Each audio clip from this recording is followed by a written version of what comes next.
போலீசார் கைது செய்தனர். இன்று ஐஐடி வளாகத்தில் மாட்டுக்கறி இறைச்சி உண்ற மாணவரை தாக்கிய விவகாரத்தில் மாணவர் அமைப்பினர் கண்டன ஆர்ப்பாட்டம் நடத்தினர்.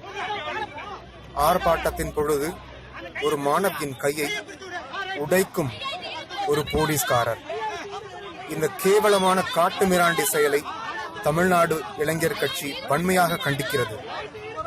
இந்த காவல்துறை மீது அதிகபட்ச தண்டனைகள் நிச்சயம் வழங்கப்பட வேண்டும்.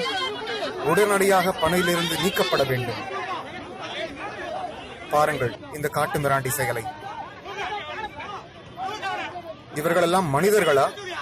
அமைதியாக போராடிய மாணவியை இப்படி செய்வது எவ்வகையில் நியாயம்? ஒரு மகளிர் காவல்துறை அதிகாரியை இப்படி செய்வது மிகவும் கண்டிக்கத்தக்கது. பாவம் அந்த மாணவி அமைதியாக போராடியதை தவிர வேறு என்ன செய்தார் அவர்? அதிகம் பகிருங்கள் நண்பர்களே. இந்த காவல்துறை அதிகாரிக்கு தக்க தண்டனை நிச்சயம் வழங்கப்பட வேண்டும்.